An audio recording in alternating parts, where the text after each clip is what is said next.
And we're back on the Nobody's Famous podcast. We have a special guest with us today, the one and the only, Barzan Jafar. I don't know which accent to go with, but thanks for having me, man. I appreciate it. My first question for you is, can you do a Scottish accent or just be a Scottish person looking for a mansion in Jumeirah Village Triangle, please? See, well, the problem is you didn't know what you're looking at over there. I mean, you've got a circle, you've got a triangle, you've got a lot of different shapes in Dubai, but you need to really understand what you're doing. You know, if you want to get a villa, you go to GVC, not to JVT. It's very dangerous over there. Man. We're going to talk about your stand-up comedy career very soon, I'll tell you that. Barzan. Or their lack of. Maybe after this show. Yeah, really. Barzan, thank you for being on the show. Thanks for having me. A bit of a context. So, you know, you manage quite a bit in the family business, and you. I know that you're a hard worker. I don't actually know what you do. That's a great point. Neither do I at times. So, and your father's quite successful, and God bless. Is it sometimes hard? Do you feel yourself? Is it hard to not to be sucked into the family business, or sometimes that you should be like your father? No, I think one good thing that my parents have taught me, or at least life has taught me, is coming from where we came from in the beginning, from where I'm from, and moving to Dubai and seeing that lifestyle we had before versus what we have now. And even going back to my hometown, where it's tribal areas and everything, you have a lot of respect for what you have. Whereas some other people who are usually grown in it, in a lifestyle which is very well off, they tend not necessarily appreciate, but understand the struggles that others could go through. And it's not their fault. It's just they haven't been open. Their eyes haven't been open to it. Once they do, they appreciate it. So that's where that, I guess, humility comes from. Yeah, is knowing that tomorrow, I don't know what could happen tomorrow. Everything could go in a second. I don't know. But at least if I treat everyone with love and respect, and I expect that much in return, you know, it's a side note on that part is the word expect was a very close person to me in life, more of a spiritual kind of person. Beyond that is what he says. He told me that in life, one is the struggle of me compromising myself, of who I am. And I told him, I said, you know, when I'm trying to be the best person I can be and people shoot me down, why should I continue? Why should I bother? So he said, the way you need to see it is always focus on the intention, not the expectation. So the intention is, I open the door for you because I'm a polite person, and I don't expect you to do anything. If I went with the expectations, I open the door for you and expect you to say thank you so much. I don't. So that's something that's very dear to me in my life, and I really appreciate that. Yeah. So you had come back to Dubai. Yeah. I came after back, that moment. Oh, after all of that, it was there's a lot more to the story which I can't go much into detail about, but it's funny how that transpired. But long story short, came back to Dubai.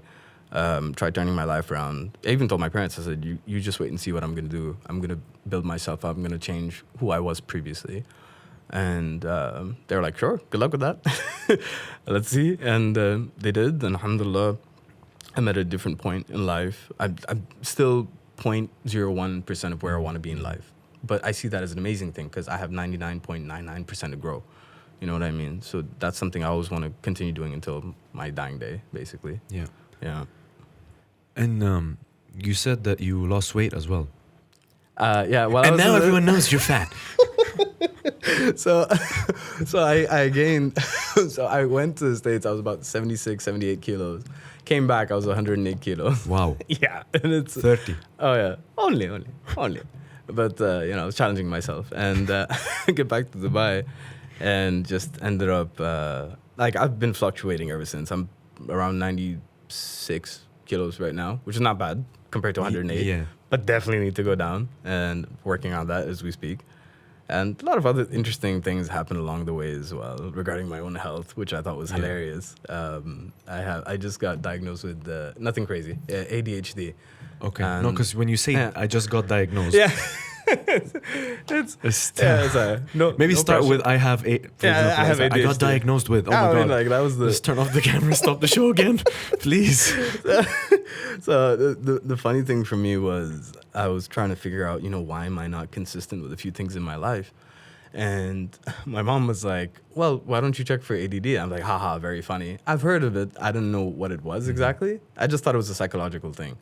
And I checked into it. I saw the symptoms I had were similar. And then I said, okay, before I Dr. Google myself, let me figure out like with the actual doctor. So I went to a doctor, did this thing called the TOVA test. And I came back 2 days later for the result. And he's looking at me, he's like, so Barzan, did you see the results? And I'm like, yeah, I did. And he's like, did you see any abnormalities? And I'm like, well, it said it wasn't normal, but I don't see the anything else. He said, do you see the spectrum? I'm like, no, there was nothing there. He said, okay, how about we have a look at it once again? I'm like, okay, cool. And there was like +10 to 0, normal, 0 to -10, abnormal. You have ADHD. So he's like, do you see where you are on the spectrum? And I'm like, no. He's like, look to the left. And it's like -12.27. Wow. You're even over the 10. Yeah, then. I'm like beyond. And I was in shock. He was just like, so had you not told me what you've gone through in life, I would have sworn that you're lying to me. He's like, I don't know how you've been managing, honestly. So long story short, before I turn this into a science lesson, is just for the viewers out there, is ADD essentially is there, or attention deficit hyperactivity disorder is there because you have a lack of dopamine in your system. And what dopamine does is that feel-good factor in your body. Your body has a certain amount that's normally in there already. And then when you get excited by something, you increase the dopamine. In my case, I don't have enough dopamine in my system. So what that means is my brain keeps telling me, okay, you got to do something or find something to constantly get your dopamine up. And that's why you tend to biologically not pay attention properly, or it could actually affect a few areas of your life. Maybe you get bored easily and you have to go on to the next thing. So beyond bored easily, it's actually affected people's relationships, marriages, work, home, everything in their life. Like you're not attentive in the moment. In a lot of things. It's not even about being attentive. People with ADHD could be perceived as aggressive. They could be perceived as agitated. They could be even mixed up with being bipolar. There's so many different things that people normally aren't aware of. And I found it out because I went into it, researched it, and then I got the diagnosis, and that helped me understand things a lot better. Yeah, you went into it, man. Oh, yeah. That's proper. Like, full on, yeah. But since then, medication, my life is different. It's beautiful, and I'm so happy that my mom helped me in saying this could have been it, because she literally helped diagnose me. 28 years old, she was the one that literally caught it. So God bless her for that. I love her very much for that. Yeah. Wow. Yeah. Barzan. What a... What a roller coaster ride. On a lighter note. On a lighter note. Yes, let's take it lighter. Definitely. You do, which we have got a bit of a taste of, is you do a lot of accents, impressions, and when I mentioned you on the show, I actually mentioned you specifically for those reasons. Which one was it? It was Dr. Phil, but I'll be mentioning it for the third time, and all the viewers are like, oh my gosh, why are you saying it for like the third time? But it's like you talked about the trigger words again. How you use words to sound like the person. Sometimes you might not sound exactly like that person, but if you use a trigger word. There's did you? So you went into that whole detail? I didn't go into super detail. Okay. I just mentioned just kind of that. So if you have more, please share. So in the fear of sounding redundant a bit, but essentially, from my point of view, when you're talking about trigger words, it's looking at one thing that helps you get into the character the best way possible, right? So in the case of Dr. Phil, it's what the problem is. So you know what the problem is you. You can see like I slowly transitioned in that sentence. You know what I mean? So I say that to myself prior to doing it. So it kind of like gets me into the flow. And then now you need to find your own way. So you got to find a plane, a train, even a bus, as long as you get there. So it's something that helped me with trying to identify different accents and their unique points on how to build that up, basically. And you have these for maybe all the different accents. I mean, I want to get into those, like some of the impressions that you do. But you said there's a story also behind how you know how to do these accents. So story is not as as crazy as one would think. The first comedian I ever saw was thanks to my cousin. Was a comedian called Pablo Francisco. So prior to Russell Peters, because everyone usually thinks when you do accents, you think Russell Peters. But you know Pablo. Pablo Francisco's accents were like going from like, he had the cinema guy voice. Don LaFontaine. Yeah, yeah, the guy was amazing. He had that voice. He had Arnold Schwarzenegger, but did a beautiful job. And he even had Keanu Reeves back then, the internet sweetheart. And from there, I started falling in love with accents. And then Russell Peters came into play. And a lot of the accents he was talking about were people who I was surrounded by. For the most part, I met so many different people from around the world that I started to understand certain rhythms in their accents, and I could build it up from there. But it's not that I do impressions to make fun. It's actually the appreciation and understanding of the accent and its origins as well. Yeah. So, I mean, you look at the Iranian accent, for example, compared to my first language, which is actually Dari Farsi, which is the OG Farsi, is what they call it. They call it Shakespeare Farsi.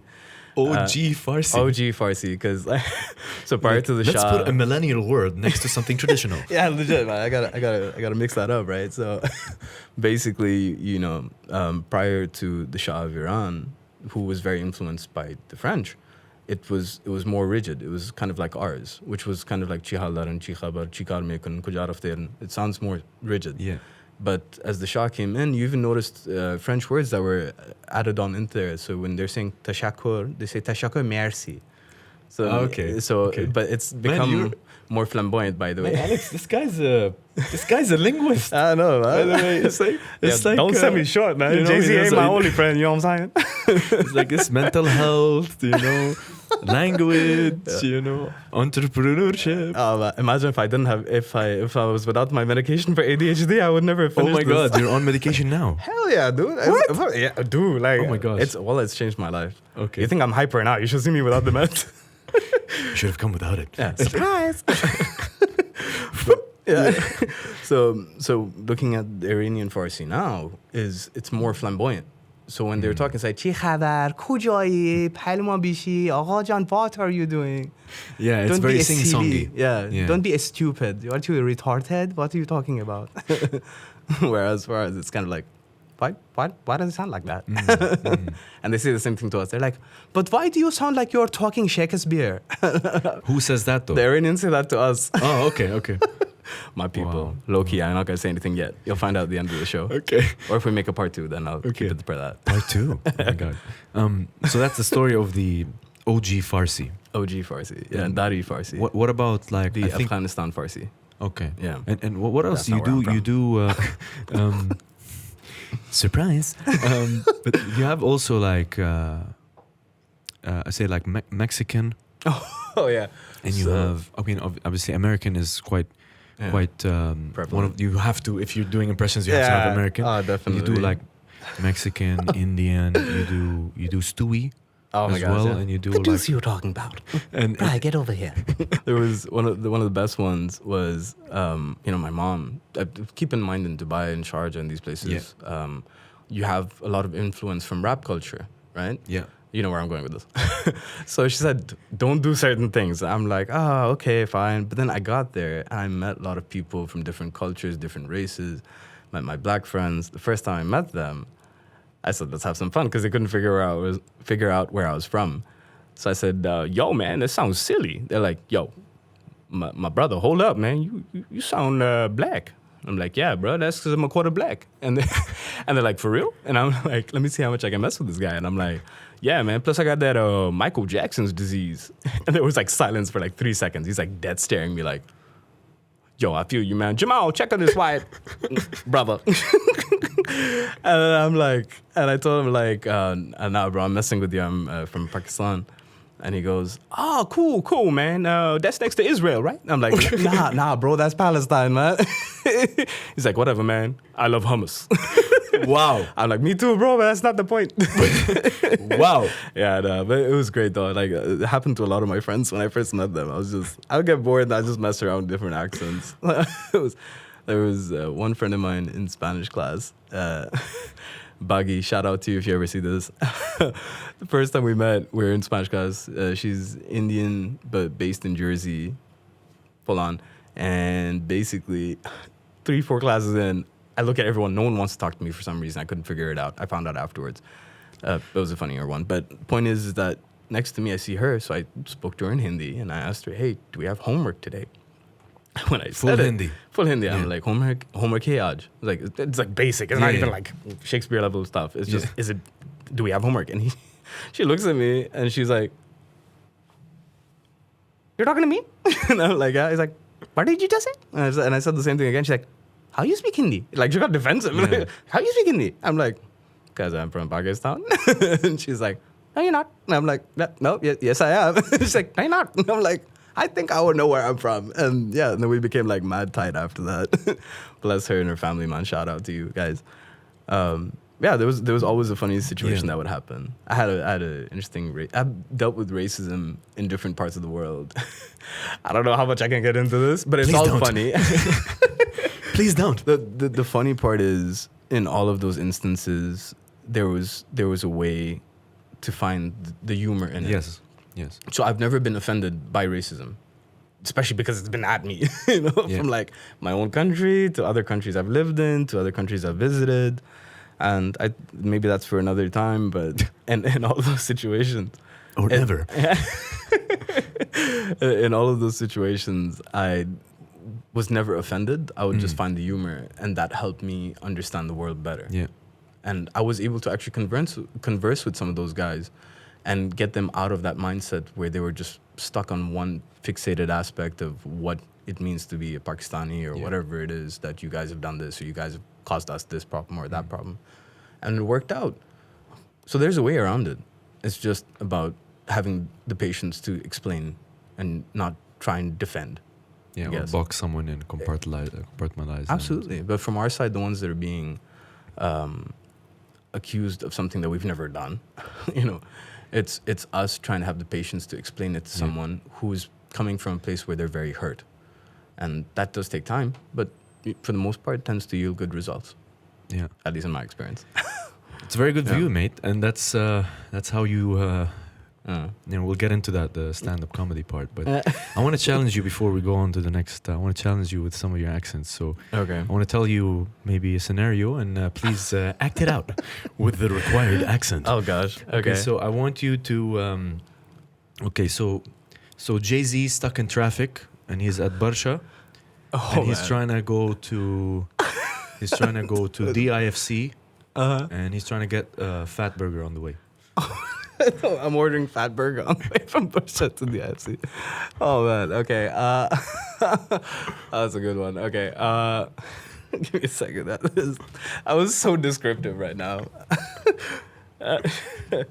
Yo, it's your boy Jay. Yo, I'm heading out of Barsha Heights. They call it TCOM. Yep.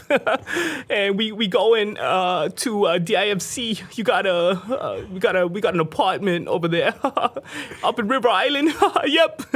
And can you deliver in like 20 minutes? Cause baby Blue Ivy gonna kill me. Peace. Oh my god. Over. Oh my god. Hey, that was funny. Okay, let's do another one. Okay, Stewie. Okay, from Family Guy. My Stewie's a bit rusty, just FYI. I haven't practiced it in a while, but we could definitely try. Trigger words. My own moves being used against me. Some Jedi mind trick. Throw some poison on the poison. Okay, so Stewie trying to buy a 3-piece suit for an upcoming Lebanese wedding, and he's buying it from. Man. He's buying from JBR. Okay, so let me get this straight. Stewie going to a Lebanese wedding in Dubai or like in Lebanon? No, it's in Lebanon. It's in Lebanon. Okay. But he's buying crucial information. He's buying a fully tailored 3-piece suit from a boutique. And I forgot the name of the place. But it's in JBR. There's a place. I forgot. You give a plug out. Yeah, I can't. Oh man. It's blank now. Oh man, no, I'm trying, man. This is tough. What did are you doing? Yes. Hi. I'd like to buy something that makes me look a little lathered, if you know what I mean. Perhaps you can get me a 3-piece with 2 buttons, on either side, and a bit of baby oil to go with the thin leather straps that are on each elbow. Yes. And you need this for what, sir? Why the deuce are you asking me? If you must know, I'm going to a wedding in Beirut. Yes. Beirut? Beirut, yes. Because when we go there, we have some Cool Whip. I'm sorry, what's that? Cool? Cool Whip. Because they have a lot of pie there. And when they have pie, they have Cool Whip. You can't have pie without Cool Whip. We have pie, but not the same. It's all meat pies, actually. Does it have Cool Whip? No. No, it has labne, if you must know. Ha. Okay, let's do one more. Okay. God, tell me one of the characters that you do, not accents. So maybe characters. Oh gosh. Back when I was doing videos, God, it was a long time ago. It's like 3 years ago, I think, something like that. 3.5. Yeah. Funny thing was, I never wanted to step on any country's toes, and obviously there's usually a popular name that's in each country. So what I kind of did was put my first initial on there, not the whole thing, the first initial on there to kind of give it its own sitch, right? So if it was Arash, Iranian, you'd go with Abash. Or Shivu, I put Shibu. Later on, I found out that's actually a real name there as well. Yeah. So much for that. And then there was Alejandro from Philippines. It was Balejandro. Okay. and I never did it to actually legit make a character. It just kind of happened where anytime I did an Indian accent afterwards or Pakistani accent or whatever, people my followers would actually be like, "Oh, dude, that Shibu again. Yeah, dude, good job, bro. You're brilliant. Yeah, you killed it, bro. 1,000%. 1,000%, bro." And I had amazing fans, man. They actually reenacted one of my skits. There was 3 of them back in the UK. I think they were from India originally, and they did a decent job. I'll give it to them for that.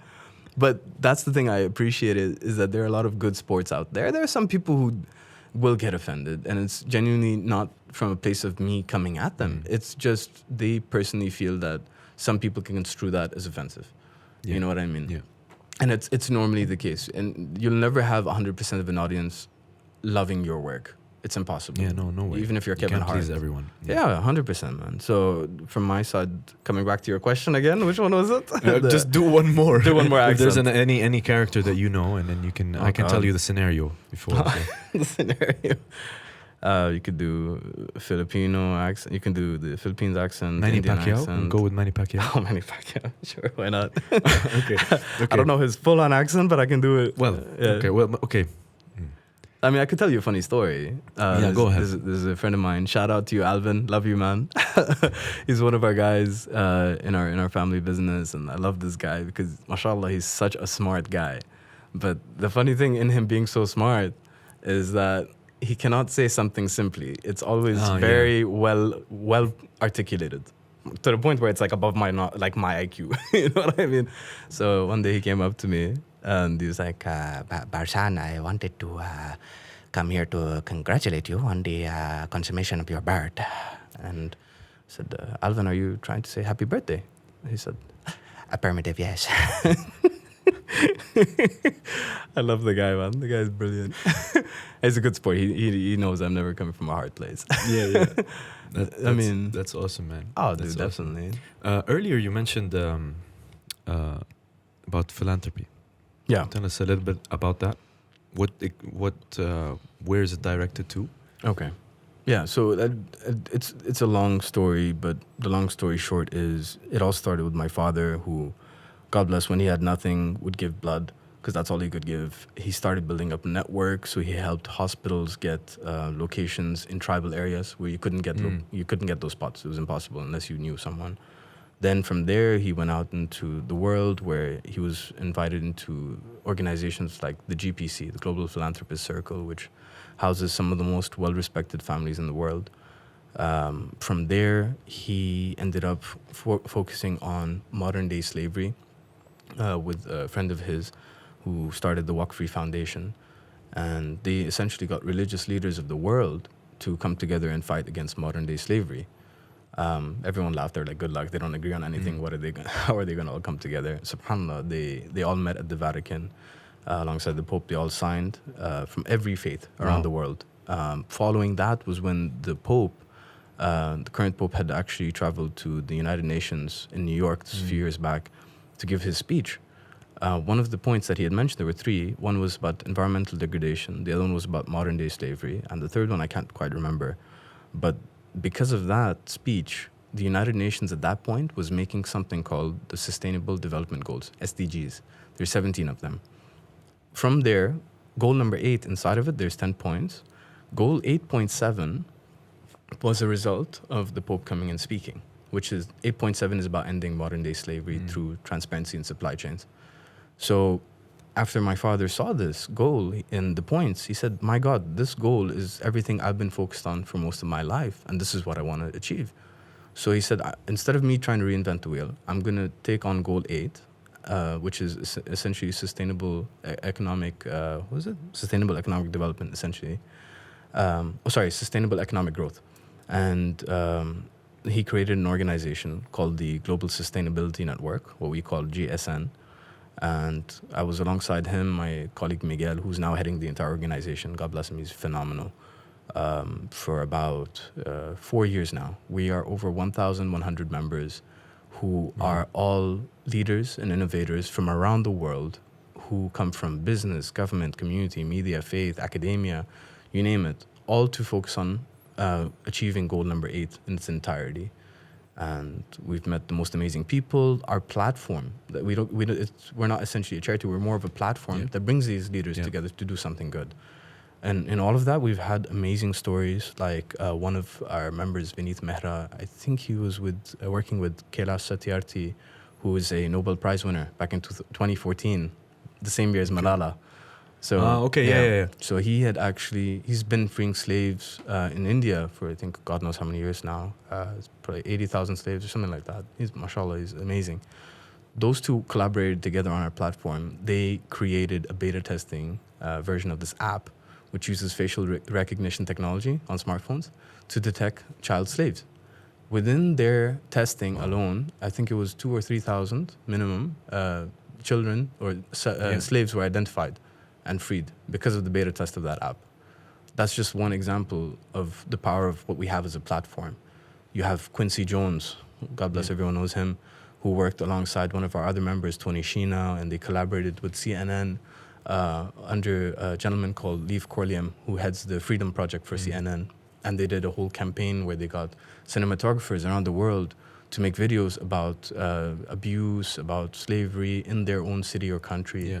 And it was a short thing, and it was a worldwide competition that was being hosted on CNN, supported by Quincy himself, who announced the winner as well. And that's the level of proactiveness that we have on the platform. So that's something we're going strong with. You're a proper public speaker, by the way. Oh, really? Yeah, you know your points. You know your points. I'm working on it. Yeah. Long way to go. And on to the next one. Stand-up comedy. Well, before stand-up comedy, I want to ask you, what do you think of the name of the show? Nobody's Famous. Oh man, we were. It was funny because I was on the way here, and I was thinking about myself. I wasn't even. The funny part is I didn't even know the show's name until we got inside. Great, thanks for following. I will now. I'm coming to a show I don't know nothing about. Great. My bad. But basically, on the way here, I was saying that, like, one, I was like so like humbled and honored. I was like so like honored the fact that like you would invite me to your show. I'm like, wow, who am I that he's inviting me? Yeah, exactly. And then you're like, welcome to the Nobody Show, and I'm like, what?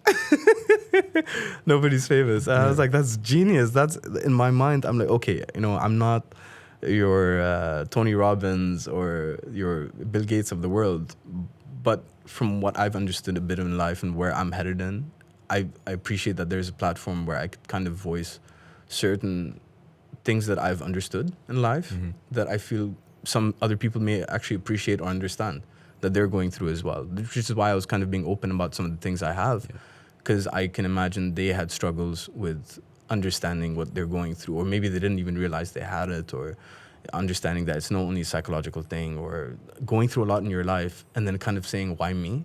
Which, to be honest, I'm lucky. I'm so blessed at this point in my life that I'm still alive and that I'm in better health than other people I know, that I could do something about it.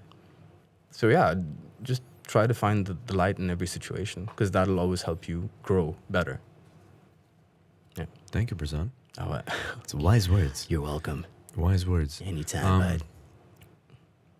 Final question to you Okay. All right. is about your potential stand-up comedy career. Okay.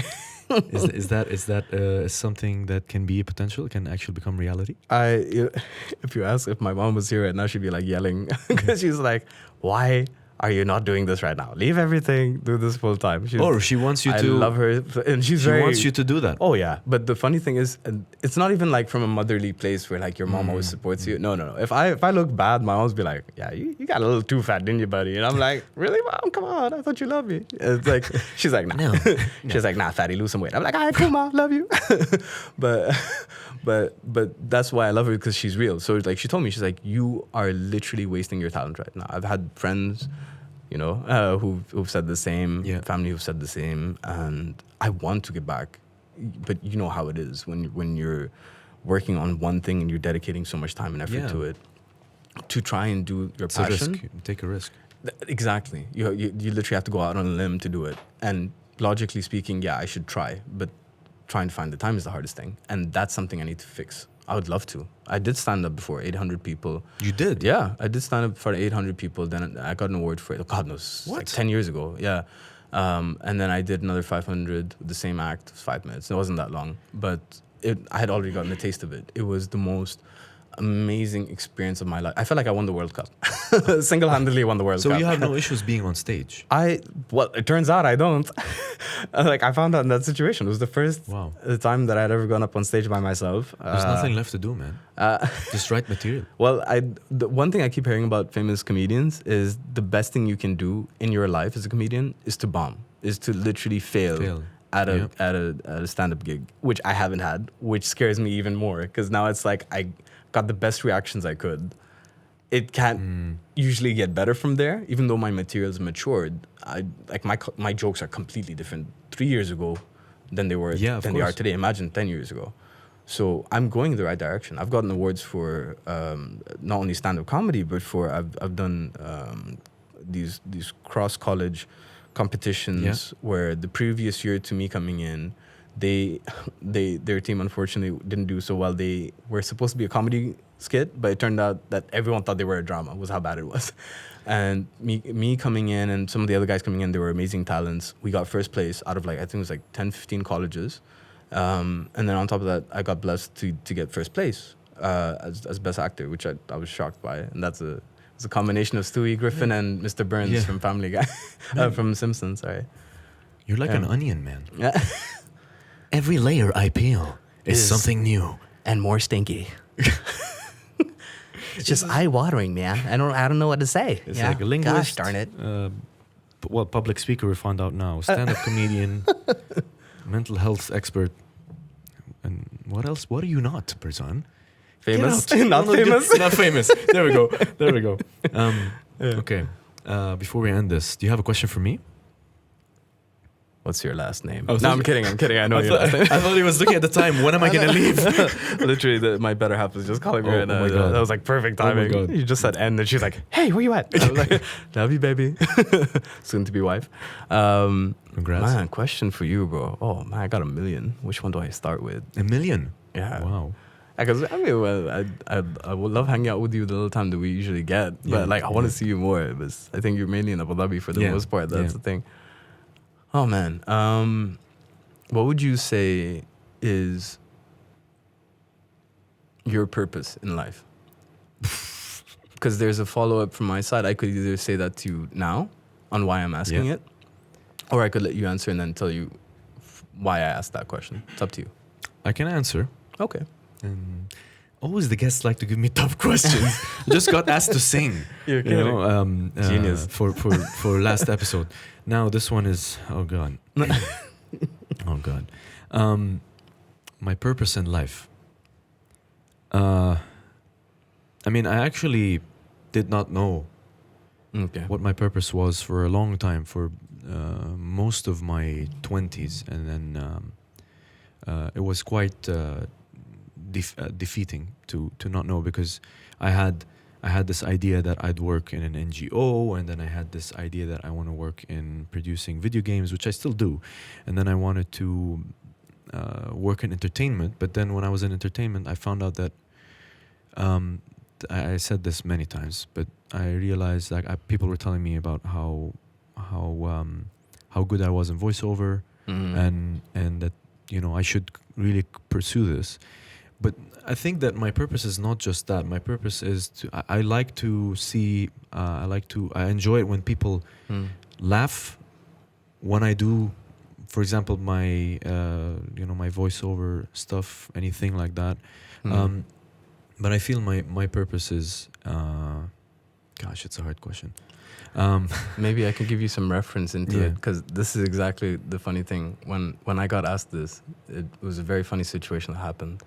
And I remember I tried answering the question probably 10, 15 times, and I got it wrong every time. Literally, the guy, it was a gentleman who came by our house, who was a friend of my father's, and unfortunately, health-wise, he was dealing with a few personal issues, but very successful guy, very young, very successful. And in his state, he looked at me and he goes, "What's your purpose in life?" I'm like, I don't know what accent he has, but that's literally what it sounded like to me. Yeah, it's still stuck in my head. There was a mix. That's exactly what I felt. And I was like, "What's your purpose in life?" And I'm like, "What?" And he's like, "What's your purpose in life?" And I'm like, "Well, I want to do comedy, I want to do media, I want to make people laugh and blah blah blah, and I want to do this and that." He said, "No, but that's what you want to do. Like, what's your purpose in life?" And I'm like, "Okay, well," And I kept answering the same way, because I'm like, what more do you want me to say? You know what I mean? I'm a kid.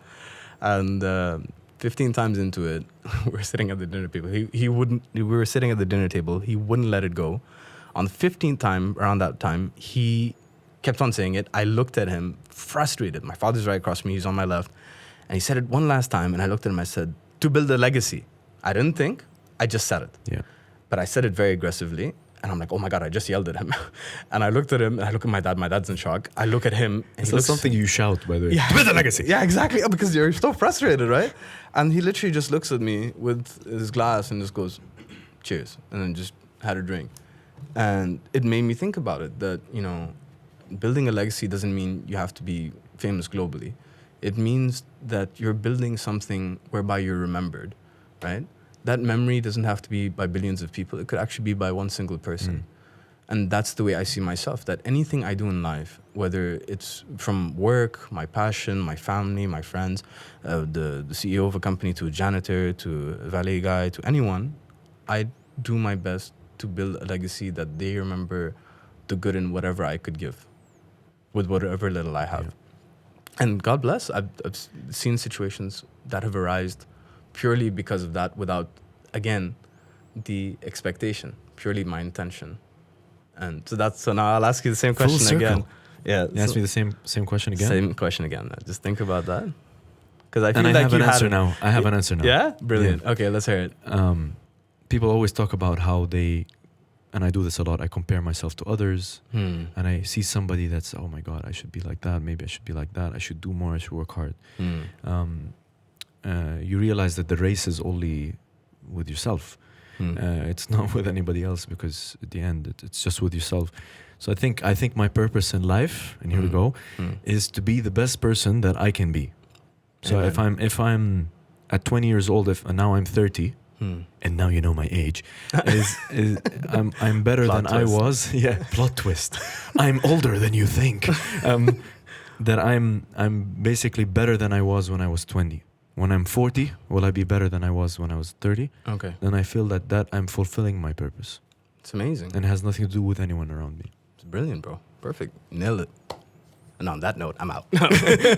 Get out of here. You were late. You don't know the show. Oh, man. What are you doing? I'll follow you right now, I swear. I think we'll end it at that, Barzan. It's been an absolute pleasure to have you. Thanks for having me. Thank you so much. It's been exciting. And a lot of the accents in the middle.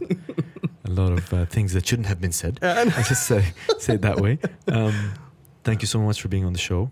Any last points, words? Briefly. Well, first of all, thank you for having me here. Gosh, I got not much to go on here. I'll be honest with you. It was just a phenomenal journey you took me through. I think I'm really questioning a lot of things I'm doing right now as a result of this interview.